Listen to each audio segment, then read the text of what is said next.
أما بعد فإن خير الحديث كتاب الله وخير الهدي هدي محمد صلى الله عليه وسلم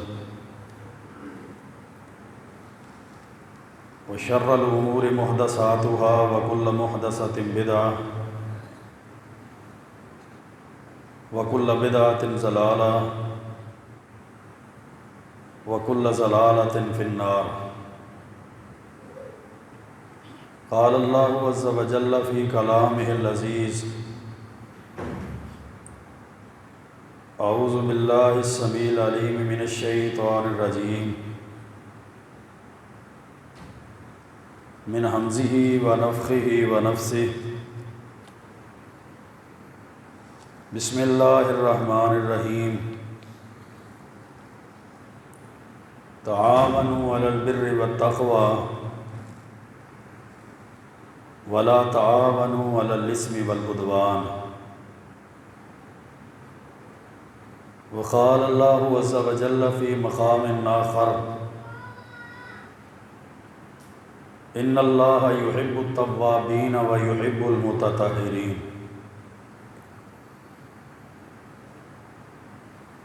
وقال رسول الله صلى الله عليه وسلم: بينما رجل يمشي بطريق وجد غصن شوك على الطريق فأخره فشكر الله له فغفر له. رواه مسلم في صحيحه.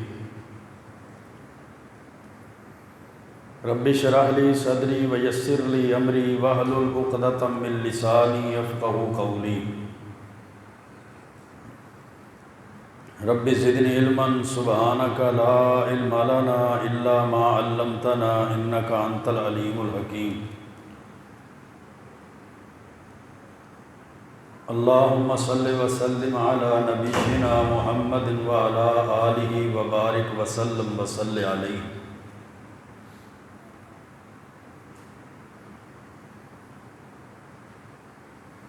انسان کی کامیابی، رشد و ہدایت اور نجات کے لیے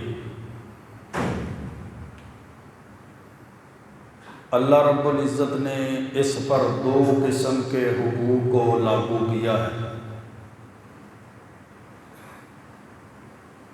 پہلا حق خالق و مالک، رازق اور ساری کائنات کے رب کا ہے، جس کے بارے میں پیارے پیغمبر علیہ الصلوۃ نے فرمایا تھا: حق اللہ علی العباد ان یعبدوہ ولا یشرکوا بہ شیئا۔ بندوں کا حق اللہ کا حق بندوں کے ذمہ یہ ہے کہ بندے صرف اللہ کی عبادت کریں، نماز، روزہ، حج، زکوٰۃ، عبادات فقط اللہ کے لیے، ولا یشرکوا بہ شیئا، اور اللہ تعالیٰ کے ساتھ کسی چیز کو شریک نہ ٹھہرائیں۔ یہ اللہ کا حق ہے بندوں پر، کیونکہ اللہ نے بندوں کو پیدا کیا ہے۔ ساری کائنات اور کائنات کے ذرے ذرے کا خالق اللہ ہے، ساری کائنات اور کائنات کے ذرے ذرے کا مالک اللہ ہے، اس کی ایک ایک سانس کا مالک اللہ ہے۔ تو جب لوگ اللہ کے حق کو پورا کریں گے تو پھر لوگوں کا حق اللہ کے ذمہ کیا ہوگا کہ اللہ تعالیٰ لوگوں کو معاف کر دے گا۔ یہ تو اللہ کا حق ہے بندوں پر۔ دوسرا حق جو اللہ نے لوگوں کے اوپر، انسانوں کے اوپر رکھا ہے، وہ بندوں کا حق ہے، وہ انسانیت کا حق ہے، وہ لوگوں کا حق ہے، حقوق العباد ہے۔ آپ بہترین معاشرہ اس وقت تک نہیں بنا سکتے جب تک اللہ کے حق کے ساتھ لوگوں کے حق کو پورا نہیں کریں گے۔ انسانوں کا حق ہے رشتہ داروں کا حق ہے، عزیز و اقارب کا حق ہے۔ جس معاشرے میں معاشرتی زندگی انسان گزارتا ہے، جن لوگوں کے ساتھ رہتا ہے، ان لوگوں کا اس کے اوپر حق ہے۔ اللہ کے حق کے بعد جب یہ لوگوں کے حقوق کو پورا کرے گا، پھر بہترین معاشرہ بنے گا، امن والا معاشرہ بنے گا، صفائی والا، ایمان والا، ستھرائی والا، حقوق العباد، ایک دوسرے کے حق کو پورا کرنے والا، امن اور سکون والا معاشرہ پھر بنے گا۔ اگر لوگ لوگوں کے حق کا خیال نہیں کرتے، ہر بندے کو یہ تو پتہ ہے میرا حق کیا ہے، یہ نہیں پتہ میرے اوپر فرائض کیا ہے، لوگوں کا حق میرے اوپر کیا ہے، یہ تو پتہ ہے میرا حق رشتہ داروں پر بھی ہے، میرا حق پڑوسیوں کے اوپر بھی ہے، میرا حق محلے داروں کے اوپر بھی ہے، میرا حق گاؤں والوں، دیہات، شہر والوں کے اوپر بھی ہے، میرا حق عزیز و اقارب اور رشتہ داروں پر، یہ تو ہر بندے کو پتہ ہے۔ بندے یہ نہیں سوچتے کہ گاؤں والوں کا حق بھی مجھ پر ہے، پڑوسیوں کا حق بھی مجھ پر ہے، محلے داری کا حق بھی مجھ پر ہے، عزیز و اقارب اور رشتہ داروں کا حق بھی مجھ پر ہے، میرے ذمے فرائض بھی ہیں جن سے سوال پوچھا جائے گا۔ کلکم راع وکلکم مسئول عن رعیتہ، صحیح بخاری کی حدیث ہے، اللہ کے رسول علیہ السلام نے فرمایا تم میں سے ہر ایک نگہبان ہے، مسئول ہے، اس سے سوال کیا جائے گا، ہر ایک سے اس کی نگہبانی، اس کی ذمہ داری کے بارے میں قیامت کے دن پوچھا جائے گا۔ میرے بھائیوں، حقوق کے ساتھ کامیابی کے لیے فرائض کا یاد رکھنا اور فرائض کا پورا کرنا بھی ضروری ہے۔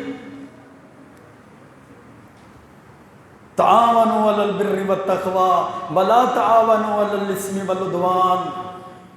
اللہ رب العزت نے فرمایا نیکی کے کاموں میں ایک دوسرے کے ساتھ تعاون کرو، تقوی کے کاموں میں ایک دوسرے کے ساتھ تعاون کرو، پرہیزگاری کے کاموں میں ایک دوسرے کے ساتھ تعاون کرو، ولا تعاونوا علی الاثم والعدوان، گناہ اور زیادتی کے کاموں میں ایک دوسرے کے معاون نہ بن جاؤ، ایک دوسرے کے ساتھ تعاون نہ کرو۔ آج جو ہمیں ہر طرف فساد برپا نظر آتا ہے، لڑائیاں جھگڑے نظر آتے ہیں، یہ جو فتنے اور فساد نظر آتے ہیں، یہ جو امن اور سکون برباد ہوا نظر آتا ہے، اس کی وجہ بھی ہمارے اعمال ہیں۔ اللہ کا قرآن کہتا ہے ظہر الفساد فی البر والبحر بما کسبت ایدی الناس، یہ خشکیوں اور تریوں میں جو تمہیں فساد اور فتنے نظر آتے ہیں، یہ لوگوں کے اپنے ہاتھوں کی کمائی، لوگوں کے اعمال کا نتیجہ ہے۔ یہ ہاتھوں کی کمائی ہے نا، یہ اعمال کا نتیجہ ہے نا، کہ رشتہ داروں میں لڑائیاں ہیں، بیوی بچوں کے اندر فتنے اور فساد ہیں، آپس کے اندر گھریلو ناچاکیاں ہیں، محلے داری کے اندر ناچاکیاں فساد ہیں، پڑوسیوں کے ساتھ اچھا سلوک اور ہمسایوں کے ساتھ ہماری رواداری اور اخوت اور بھائی چارہ نہیں ہے، ایک دوسرے کے ساتھ ایک دوسرے کے اوپر ہم چڑھ دوڑنے کے لیے تیار اور ایک دوسرے پر ظلم کرنے کے لیے تیار۔ پڑوسی پڑوسی کا حق کھا رہا ہے، رشتہ دار کا حق کھا رہا ہے، ہمسایہ ہمسائے کا حق کھا رہا ہے، محلے داروں کو جینے نہیں دیتا، گزرنے کے لیے راستے نہیں ہیں، چلنے پھرنے کے لیے معاملات خراب ہیں، فساد فتنہ برپا نظر آتا ہے۔ اس کی وجہ کیا ہے؟ ہمارے اعمال ہیں، ہم اپنے حقوق کا خیال رکھتے ہیں، اپنے فرائض کا خیال نہیں رکھتے، فرائض کا خیال نہیں رکھتے، وجہ یہی ہے فرائض کا خیال نہیں رکھتے۔ سولر چلتا پیا تے وہ بند کر دیو تے سارے ٹرپ کر دیو تھلے نو تے بجلی تے کر دیو سارا سسٹم تھلے آنا، سولر بند کر دیو۔ ہاں،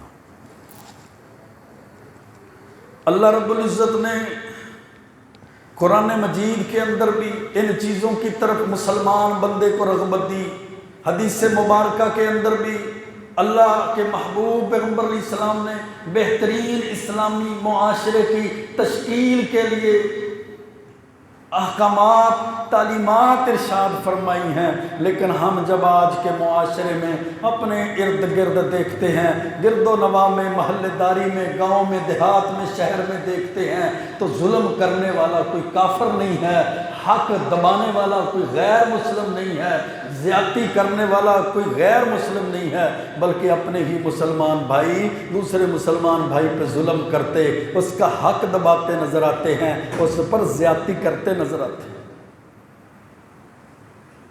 میرے بھائیوں، صحیح مسلم کی حدیث ہے، اللہ کے رسول صلی اللہ علیہ وسلم نے فرمایا الایمان بضع و سبعون شعبہ، ایمان کی 70 سے زیادہ شاخیں ہیں، ایمان کی 70 سے زیادہ شاخیں ہیں، فَأَفْضَلُهَا قَوْلُ لَا إِلَهَ إِلَّا اللَّهِ، ایمان کے جو 70 سے زیادہ شعبے اور 70 سے زیادہ جو ایمان کی شاخیں ہیں، ان میں سے سب سے افضل ایمان کا سب سے افضل شعبہ، ایمان کی سب سے افضل شاخ لا الہ الا اللہ ہے۔ لا الہ الا اللہ پڑھنا یہ ایمان کی سب سے افضل شاخ ہے، لا الہ الا اللہ کہنا یہ ایمان کا سب سے افضل درجہ ہے، لا الہ الا اللہ پر عمل کرنا یہ انسان کا سب سے افضل ایمان ہے۔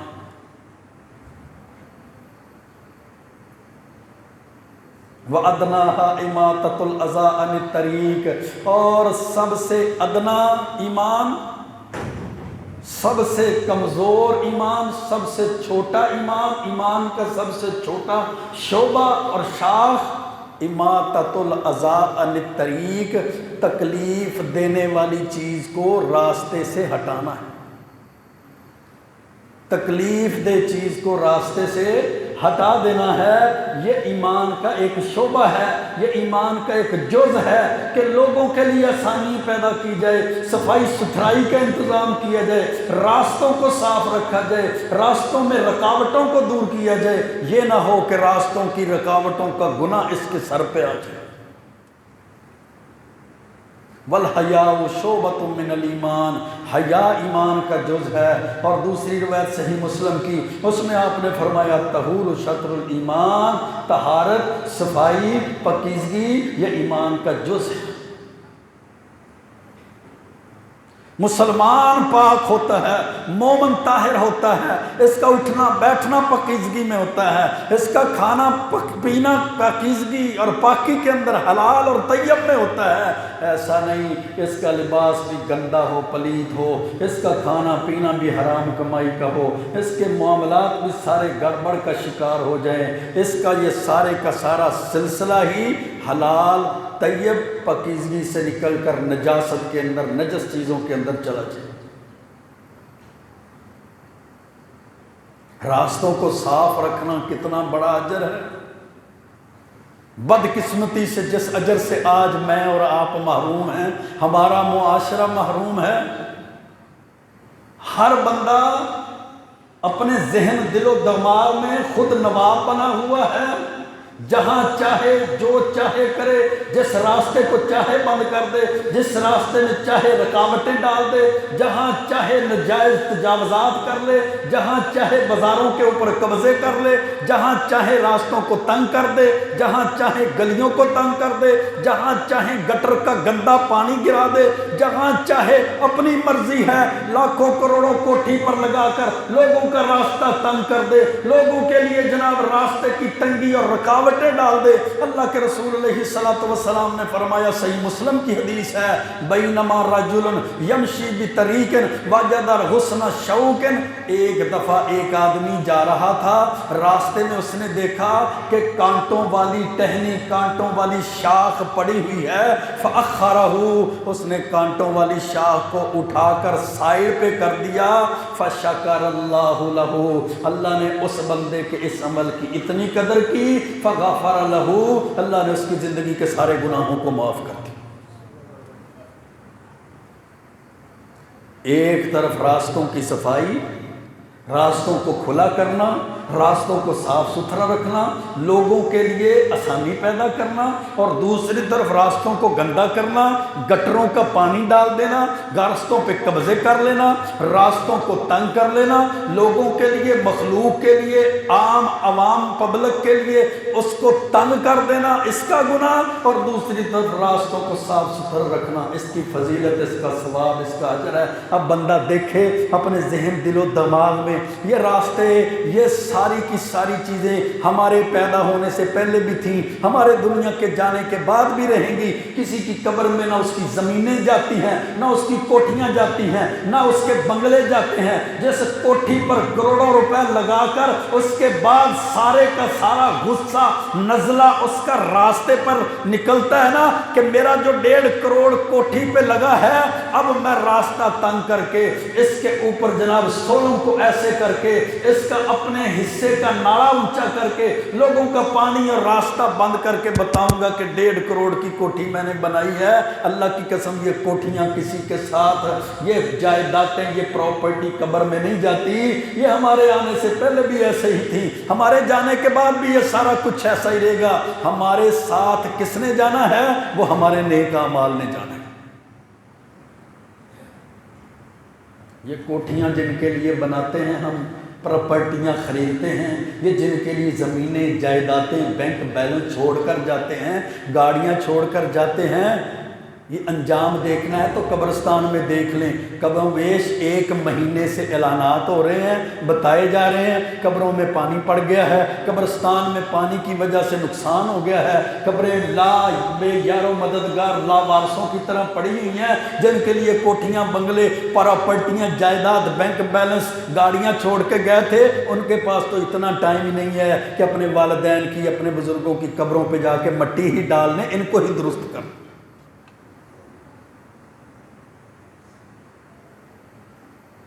اور دوسری روایت جو جامع ترمذی کے اندر ہے، اللہ کے رسول علیہ الصلوۃ والسلام نے فرمایا کہ میں نے ایک شخص کو جنت کی نعمتوں کے مزے لیتے ہوئے دیکھا، ایک شخص کو جنتوں کی نعمتوں کے مزے لیتے ہوئے دیکھا، ایک شخص کو دیکھا، جامع ترمذی صحیح مسلم کی روایت ہے، جنت میں ہر طرف نعمتوں کے مزے لوٹ رہا تھا۔ وجہ کیا تھی؟ جنتوں کی نعمتوں کے مزے کیوں لوٹ رہا تھا؟ کہ اس نے راستے سے ایک ایسے درخت کو کاٹ کر سائڈ پر کر دیا جو لوگوں کے گزرنے کی وجہ سے لوگوں کو اذیت، تکلیف کا سبب بنتا تھا، اس نے وہ درخت کاٹا، سائڈ پر کر دیا۔ اللہ نے نہ صرف جنت دی، جنت کی نعمتیں بھی دی۔ محبوب پیغمبر، صادق المصدوق پیغمبر نے فرمایا میں نے نبوت والی آنکھوں سے اس کو جنت میں نعمتوں کے مزے لوٹتے ہوئے دیکھا۔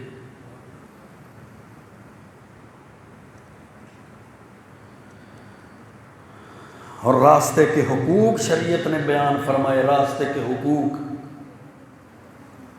جس طرح ہم پڑھے لکھے بنتے جا رہے ہیں، جس طرح ہم جدت پسندی کی طرف جا رہے ہیں، ہم ماڈرنائزیشن کی طرف جا رہے ہیں، وہ جی پرانے بندے نہیں ہیں، ہمارے پرانے ذہن نہیں ہیں، ہم تو نئے ذہنوں والے ہیں، نئی تخلیقات والے۔ سائنس نے بڑی ترقی کر لی، ہم بڑے پڑھ لکھ گئے ہیں، ہم بڑے آگے چلے گئے ہیں۔ جس طرح ہماری تعلیم جدت کی طرف، ہم رسم و رواج میں جدت کی طرف جا رہے ہیں، اسی طرح حقوق العباد میں ہم زیرو ہوتے جا رہے ہیں۔ لوگوں پر ظلم کرنا، لوگوں پر زیادتی کرنا، لوگوں کو تنگ کرنا، پڑوسیوں کو خراب کرنا، محلے داروں کو تنگ رکھنا، یہ ہمارا وتیرہ ہمیں جدت کی طرف لے جاتے ہوئے ہمارا وتیرہ بنتا جا رہا ہے۔ پتہ چلے یہ بہت بڑا افسر ہے، بہت بڑی زمینوں کا مالک ہے، اس کے تھانے کچہری میں بڑے تعلقات ہیں، وہ ایم پی اے، ایم این اے، ان سیاستدانوں، ان فرعونوں کے ساتھ اس کے بڑے تعلقات ہیں۔ اب یہ بندے کو بندہ نہیں سمجھتا، اب یہ مخلوق خدا کو تنگ کرتا ہے، اب یہ جناب اپنے آپ کو بڑا اعلیٰ اور عرفہ سمجھتا ہے۔ اللہ کے رسول علیہ السلام نے راستوں کے میرے بھائیوں حقوق بیان فرمائے، ایاکم والجلوس علی الطرقات، آپ نے فرمایا راستوں میں بیٹھنے سے بچ جاؤ۔ صحابہ نے فرمایا ما لنا بد انما ہی مجالسنا نتحدث فیہ، اگر ہمارا اس کے بغیر چارہ نہ ہو، بیٹھنا ضروری ہو، اس کے بغیر ہمارے پاس کوئی معاملہ نہ ہو تو پھر کیا کریں؟ آپ نے فرمایا اگر اس کے بغیر تمہارا چارہ نہ ہو تو فآتوا الطریق حقہ، فآتوا الطریق حقہ، پھر راستے کو اس کا حق دو، راستے کو، بازار کو، گلی کو اس کا حق دو۔ گلیوں کے حق ہیں، بازاروں کے حق ہیں، راستوں کے حق ہیں۔ صحابہ نے فرمایا یا رسول اللہ راستے کا حق بھی ہوتا ہے، وہ راستے کا حق کیا ہے؟ آپ نے فرمایا غض البصری، بازاروں، گلیوں، راستوں کے حق یہ ہیں کہ جب تم ان میں کھڑے ہوتے ہو، بیٹھتے ہو، چلتے ہو تو اپنی نظروں کو نیچا رکھو۔ وَكَفُّ الْعَذَابِ، اور گلی، راستے، بازار کا حق یہ ہے کہ لوگوں کو تکلیف دینے والی چیز کو ہٹاؤ، لوگوں کو تکلیف دینے والی چیز راستے بازار میں نہ رکھو۔ ورد السلام، راستے کا حق یہ ہے کہ راستے پہ کھڑے ہوتے ہو، چلتے ہو، بیٹھتے ہو، سلام کرو، سلام کا جواب دو۔ وَأَمْرٌ بِالْمَعْرُوفِ وَنَهْيٌ عَنِ الْمُنْكَرِ، لوگوں کو نیکی کا حکم کرو اور لوگوں کو گناہوں سے روکو، یہ راستے کا حق ہے۔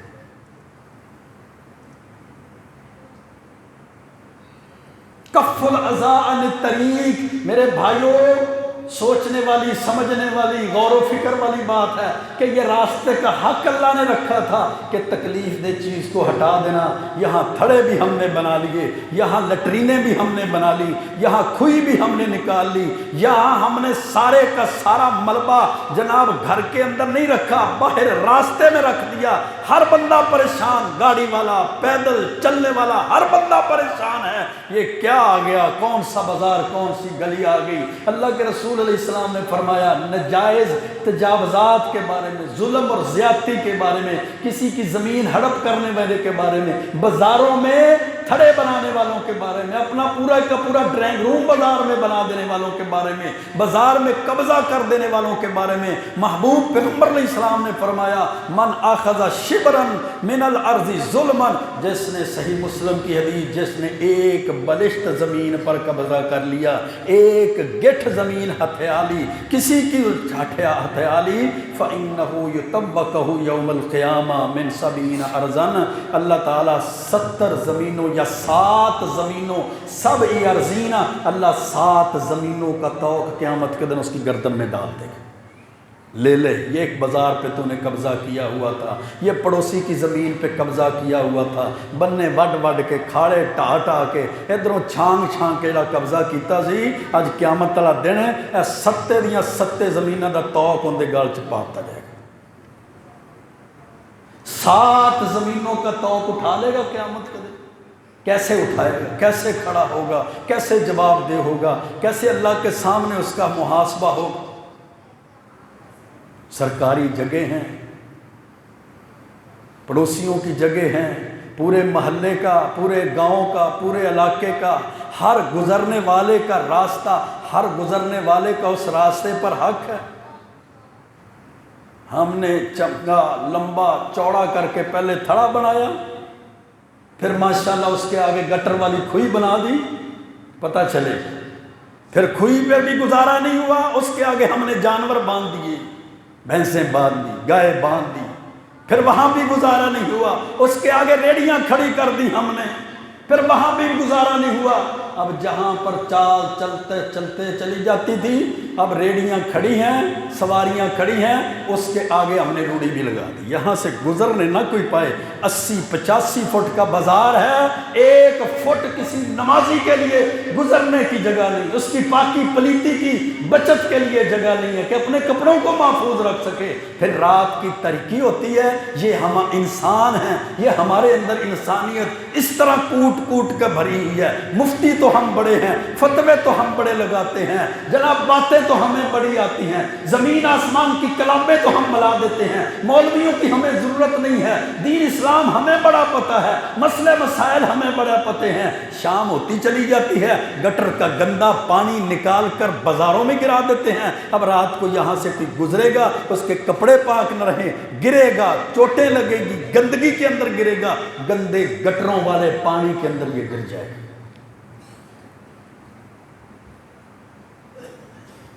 اور جن کو ہم گندے کہتے ہیں، جانوروں سے بدتر کہتے ہیں، وہ کافر، وہ یہودی، وہ عیسائی، وہ غیر مسلم، ان کی حالت دیکھیں تو ہمیں سمجھ آتی ہے کہ ان کے حالات کیا ہیں اور ہمارے حالات کیا ہیں، ان کے قانون کیا ہیں اور ہمارے قانون کیا ہیں۔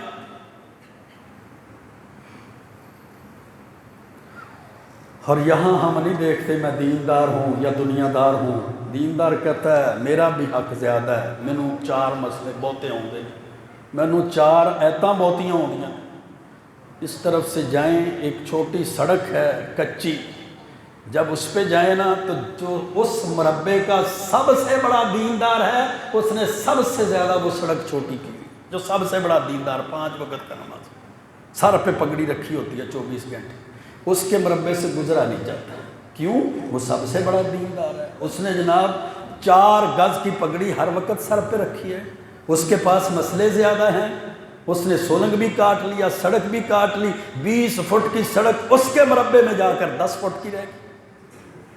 یہ ہماری انسانیت ہے، ہم انسان ہیں، یہ انسانوں والی باتیں ہمارے اندر کہ ہم مسلمانوں کو اس طرح پریشان کریں کہ لوگ گزریں وہ بائک سے گریں اور نیچے گندا گٹر کا پانی ہو۔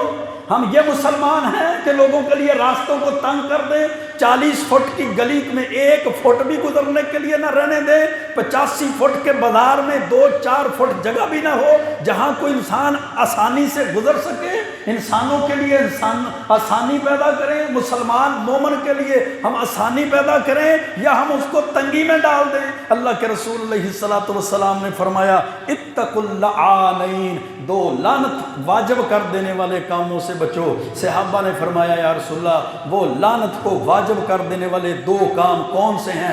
آپ نے فرمایا راستے میں قضائے حاجت، گندگی پیشاب کر دینا یا سائے والی جگہ پر گندگی پیشاب کر دینا، یہ لعنت والے کام ہیں۔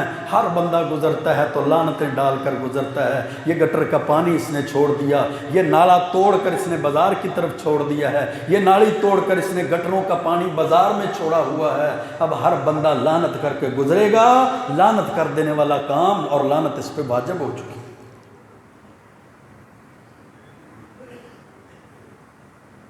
والذین یؤذون المؤمنین والمؤمنات، وہ لوگ جو مومنوں کو ایذا پہنچاتے ہیں، تکلیف پہنچاتے ہیں، بغیر مقتصبوا فقد احتملوا بہتانا و اسما مبینا، ان کو وہ تکلیف پہنچائی جاتی ہے جو انہوں نے عمل کیا نہیں، کمایا نہیں ہے، وہ بہت بڑا بہتان باندھتے ہیں، بہت بڑا بہتان ان مومنوں کے اوپر۔ ایک بلشت کے بارے میں اتنی وعید کہ جو بندہ ایک بلشت، صحیح مسلم کے اندر حدیث کہ ایک گٹھ زمین کسی کی ہتھیائی ہے، قبضہ کی ہوئی ہے، بازار کے اوپر قبضہ کر لیا ہے، پڑوسیوں کے اوپر قبضہ کر لیا ہے، اس نے یہ بننا، یہ وٹ، یہ کھالا، یہ نالا، یہ کھاد اس طرف کر دیا ہے، اس نے سڑک کو جناب کاٹ کاٹ کر شامل کر لیا ہے، یہ بننے وٹوں میں، کھالوں میں، سڑکوں میں روزی تلاش کرتا ہوا ہے، پورے مرحبے کو، پورے ہمسایوں کو اس نے جناب دھو دیا ہوا ہے، پوری تکلیف اور پورا ان کو عذاب تکلیف پہنچائی ہوئی ہے۔ ایک بلشت جس نے قبضہ کیا ہے، 7 زمینوں کا توق اس کی گردن میں قیامت کے دن پہنا دیا جائے گا۔ جس نے جناب گزوں کے گز ہڑپ کر گیا، جو فٹوں کے فٹ ہڑپ کر گیا، وہ جناب دکانوں کی دکانیں بازار میں بنا گیا، وہ جناب وہ پورے کا پورا ڈرائنگ روم اور بیٹھکیں اور واش روم اور لیٹرینیں اور سب کچھ بازار میں بنا ہوا ہے، تھڑے بلے ہوئے ہیں، تھڑے بنائے ہوئے ہیں، آگے سارے کا سارا معاملہ ہے۔ اب بندہ مولوی فتویٰ دینے والا نہیں ہے، محبوب پیغمبر علیہ السلام نے فرمایا، ساری کائنات کے صادق المصدوق پیغمبر نے فرمایا ایک گٹھ زمین کی وجہ سے 7 زمینوں کا توق ہے، اب مربع زمینیں، ایکڑ، کناریں، مرلوں کا حساب لگا لیں، پھر 7 زمینوں کا طوق بندہ پہننے کے لیے قیامت کے دن اس ذلت اور رسوائی کے لیے تیار ہو جائے۔ یہ ہمارا ایمان ہے، یہ ہمارا اسلام ہے جو ہمیں یہ دعوت دیتا ہے۔ کتنا کمزور ایمان ہے جو ان باتوں کی طرف ہمیں رغبت کرتا ہے۔ یہ فیشن ہے، اب فیشن، سب سے زیادہ بھرتی ڈالنا، سارے محلے کو تنگ کر دینا، یہ فیشن ہے۔ سب سے زیادہ مکانوں پہ پیسے لگا کر پورے علاقے میں بتانا، یہ فیشن ہے۔ پھر اس فیشن کی بنا پر آگے تھڑا بنا دینا، پھر بازار اپنا اونچا کر دینا، پھر اپنے حصے کا نالا بھی اونچا کر دینا، اب یہاں سے گزرنے نہ پائے۔ یہ ہم اس فیشن کا شکار ہیں، جو فیشن کامیابی کی طرف نہیں لے کے جا رہا، جو بربادی کی طرف لے کر جا رہا۔ کو ہے من کہ مولوی قبضہ کر لے تو ٹھیک ہے، تو دنیا دار کرے تو نہیں ٹھیک ہے؟ کسی حدیث میں ایسا مسئلہ مسلمانوں کے لیے جائز ہے، غیر مسلموں کے لیے جائز نہیں؟ کوئی ہے ایسا مسئلہ؟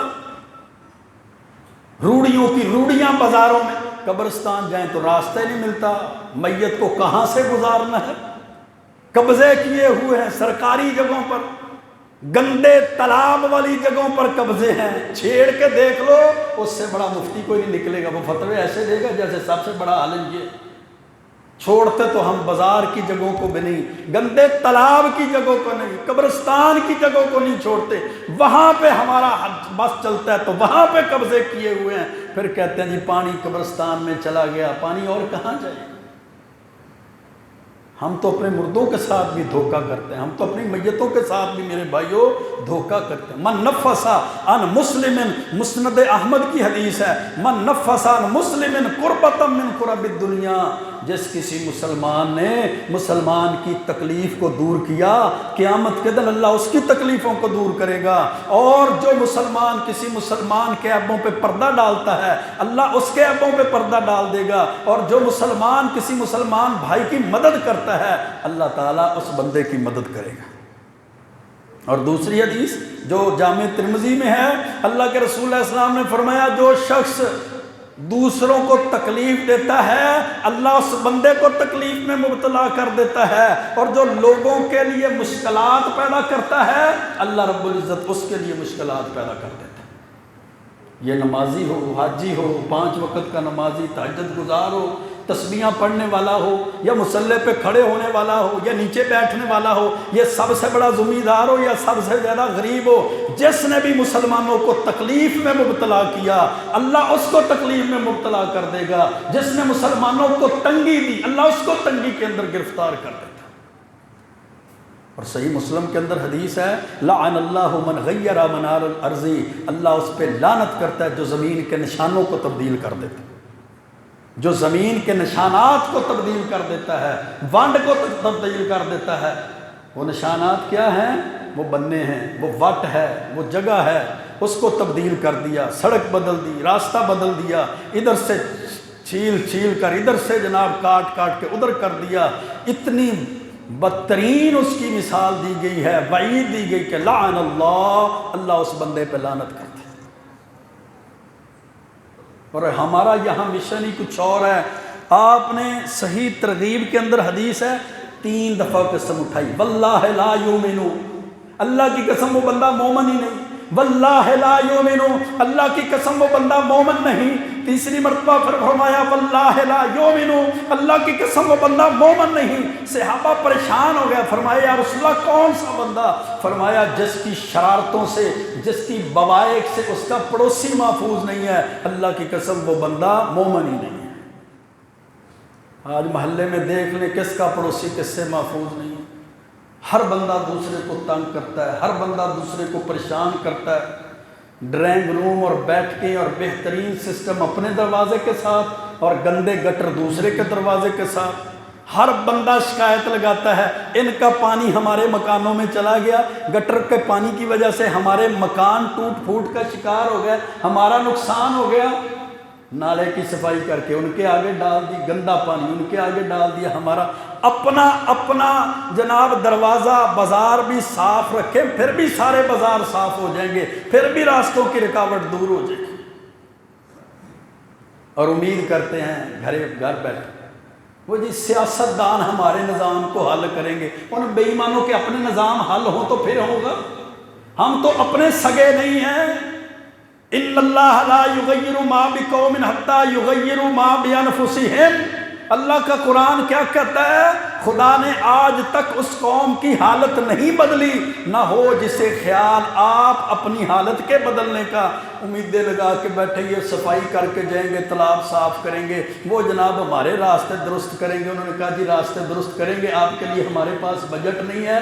سپریم کورٹ کے جج کا جی جو بونس 68,000 تھا ہم نے 3.5 لاکھ کر دیا ہے، تنخواہ اس کی کم تھی ہم نے 10 لاکھ کر دی ہے۔ باپڈا کے ایک افسر کی بیچارے کی پوری نہیں پڑتی تھی، 2400 یونٹ ایک افسر کو فری ہم نے دے دیا ہے۔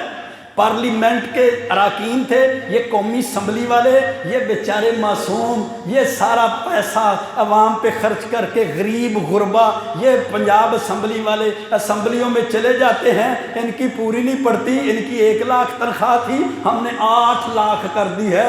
600% ان عیاش حکمرانوں کی عیاشیوں پہ انہوں نے عوام کے لیے کیا کرنا ہے، اسلام کے لیے کیا کرنا ہے؟ ہم ان سے امیدیں لگا کے بیٹھے ہیں یہ صحیح کریں گے، یہ ایسا کریں گے، یہ ویسا کریں گے۔ یہ سب فرعون ہیں، مصر میں ایک فرعون، یہاں پوری کی پوری حکومت فرعون، پورا کا پورا حکومتی طبقہ فرعون، یہاں بیوروکریٹ طبقہ فرعون۔ انہوں نے عوام کا پبلک کا خیال کیا رکھا؟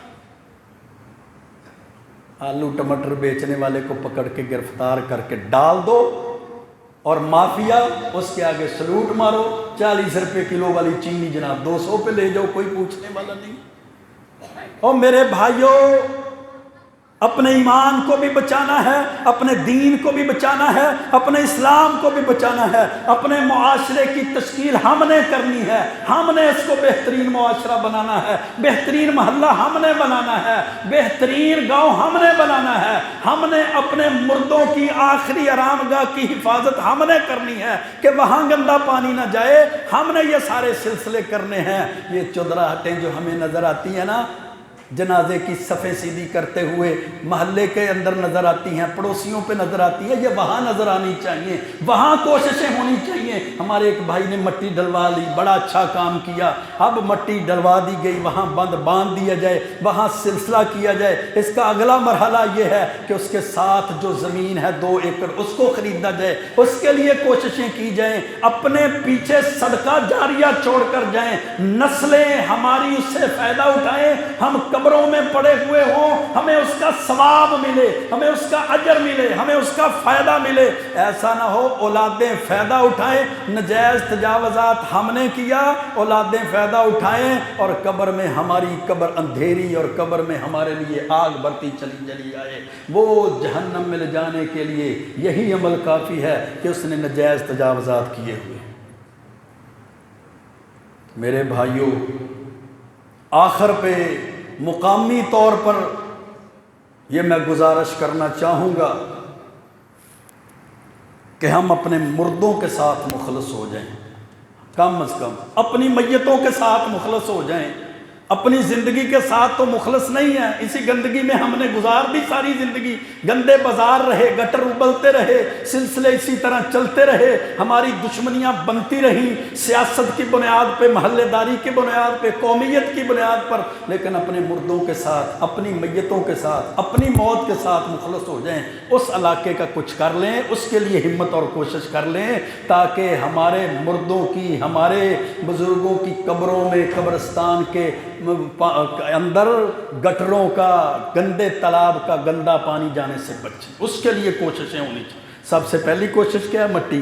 پھر کوشش کیا ہے؟ بند باندھا جائے۔ پھر کوشش کیا ہے؟ اس تالاب کی صفائی کا اہتمام کیا جائے، نجائز تجاوزات ختم کی جائیں۔ پھر اگلا مرحلہ اللہ کی قسم بڑے اجر والا ہے، بڑے ثواب والا ہے، نسلوں کی نسلیں کھپ جائیں گی وہاں پر، ادھر والا ایکڑ بھی ادھر والا، یہ دونوں ایکڑ خریدے جائیں۔ اس کے لیے کوششیں کی جائیں کہ وہ زمین خرید کر قبرستان کے لیے وقف کر دی جائے۔ ایک نسل نہیں، یہاں پتہ نہیں کتنی نسلیں گزر جانی ہے، جب تک وہ سلسلہ بنا رہے گا فلاح و بہبود کا، خدمت خلق کا، لوگوں کے حقوق کا، لوگوں کی آسانی کا، اس وقت تک نہ صرف ہمیں، ہماری اولادوں کو، نسلوں کو، ہمارے والدین کو، اوپر والی نسلوں کو ہمیں اس کا اجر اور ثواب ملتا رہے گا۔ یہ دے کر جائیں نئی نسل کو، اگر دے کر جائیں، دشمنی دے کر جاتے ہیں نا نئی نسل کو، دشمنیاں، یہ فلاں بھائی سگا بھائی سگے بھائی سے نہیں بولتا، اولاد کو بتاتے ہیں تائے سے نہیں بات کرنی، چاچے سے نہیں بات کرنی، یہ ہماری برادری تو ضرور ہے، ہماری ان سے بنتی نہیں ہے، ہمارا معاملہ تو ضرور ہے، ہم حقوق نہیں پورے کرتے، جو نئی نسل کو ہم دشمنیاں دے کر جاتے ہیں، یہ ضد اور عناد، بغض اور نفرتیں، کینہ دے کر جاتے ہیں، اس کی جگہ پر اسلام کی تعلیمات دے کر جائیں، دین کی تعلیمات دے کر جائیں، حقوق العباد کی تعلیمات دے کر جائیں، بہترین معاشرے کی تشکیل دے کر جائیں، ان کو یہ ذمہ داری بنائیں کہ چودراہٹ کرنی ہے تو محلے کی بہتری کے لیے کرو، اگر تم نے نمبرداری کرنی ہے تو گاؤں کے علاقے کی بہتری کے لیے کرو، اگر تم نے یہ سارا سلسلہ کرنا ہے تو لوگوں کی آسانی پیدا کرو۔ محبوب پیغمبر علیہ السلام نے فرمایا جو لوگوں کی آسانی کرتا ہے اللہ دنیا آخرت میں اس کے لیے آسانیاں پیدا کر دیتا ہے۔ اب ونڈ تو دین نے کر دی، اب ہماری مرضی ہے جس راستے پر چلیں، ہماری مرضی ہے جس ڈگر پر چلیں، ہماری مرضی ہے کس راستے کا انتخاب کریں۔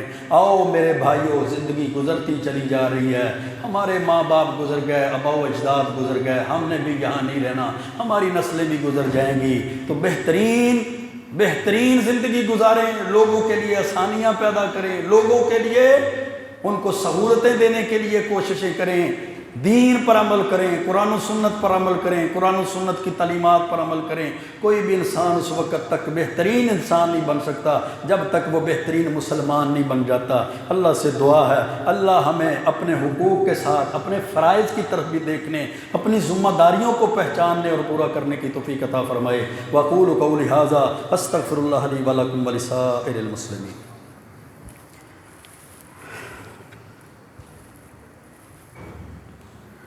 ان الحمد